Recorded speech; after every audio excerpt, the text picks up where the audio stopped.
3 million years ago, the African plains came alive with sound, but safety was never on the ground. Australopithecus, small and curious, looked to the trees for refuge from the world below. They were not yet human, but they stood between two worlds, the forest canopy and the open plain. In the night, predators ruled. On the ground, fear never slept. The trees offered safety, comfort, and life, a fortress of leaves and light. Each dawn began with a slow climb down, careful and quiet. The air was filled with danger. Leopards, snakes, and ancient eagles circling above. Their long arms were a bridge to survival, built to grasp, swing, and climb again in an instant. On the ground, fruit, roots, and insects offered food, but never safety. Each meal was a race against time. Their bodies told the story of adaptation. Strong hands, curved fingers, perfect for holding life itself.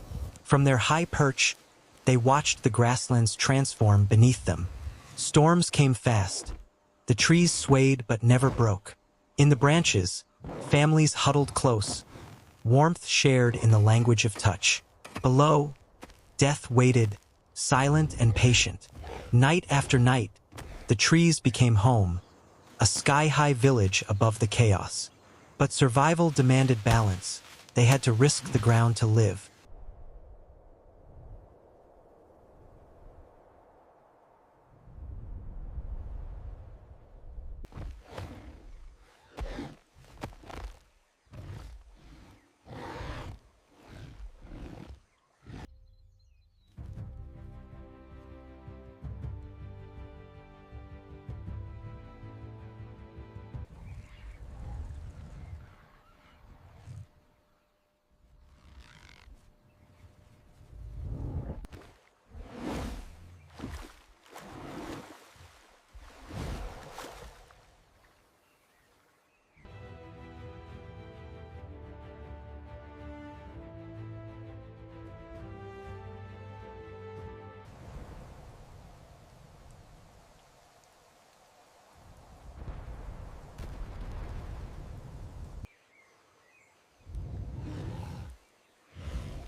Every step below was a gamble, yet curiosity drove them forward. This was life between fear and discovery, a dance played for millions of years. And through that daily struggle, they shaped the path of all who came after. Their world was a mosaic, half forest, half open savanna. Here, only those who adapted could survive the shifting land. Australopithecus learned to read the ground, to sense change before it struck. When danger came, the trees stood waiting, the only promise of safety. Each branch told a story, of instinct, of memory, of survival. Insects filled the air, a constant hum, a feast for small hands. They gathered fruit by feel and sound, trusting the rhythm of nature. Some days, storms carried food closer, wind-blown gifts from higher branches. Other days, hunger drove them lower, closer to the unseen. A rustle in the grass could end everything. They relied on eyes and ears, sharp, alert, always searching. Their sense of balance was life itself. Tree nests became their sanctuary, a place of rest and renewal. They built high, above danger, above the noise. Every evening, the same ritual: climb, settle, listen, wait. At night, the forest sang, the calls of 100 unseen lives. They slept close, warmth shared in still air.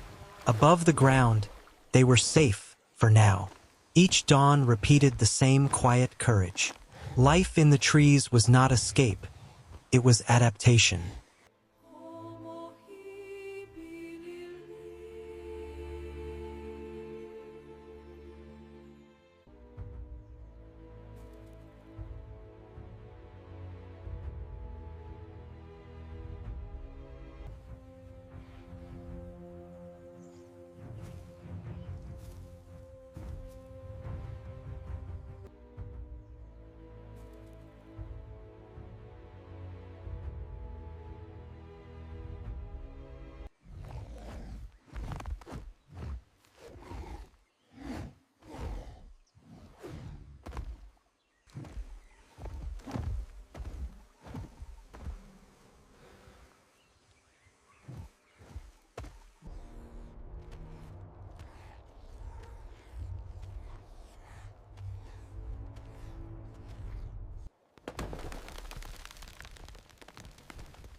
Each tree became its own world, shelter, ladder, and larder in one. Branches shaped their muscles, their bones, their balance. Gravity was an old enemy. One mistake could end a lineage. But experience carved wisdom, which branch to trust, which to avoid. Mothers carried young close, each heartbeat a promise of survival. They groomed, comforted, and warned, a quiet language before words. Fear bonded them, touch taught them. Their days were written in patterns of light, from dawn's chill to sunset's heat. They ate the forest's gifts, figs, roots, termites, eggs. Every bite was knowledge of what heals, what harms. When fruits were gone, they turned to tools simple but revolutionary. A stick became an extension of the hand, the first whisper of technology. Though crude, it was enough to bridge instinct and invention. Change was happening, unseen, but unstoppable. The forests were thinning. The plains were spreading. Each drought tested what they could endure. Rain meant life, but the rains came late. They waited in silence, hearts echoing the rhythm of thunder. In every storm, they remembered the trees were their shield, the canopy, their fortress, their cradle, their sky. But even the trees could not stand forever.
Homo habilis, a hominin species that lived from approximately 2.8 to 1.5 million years ago.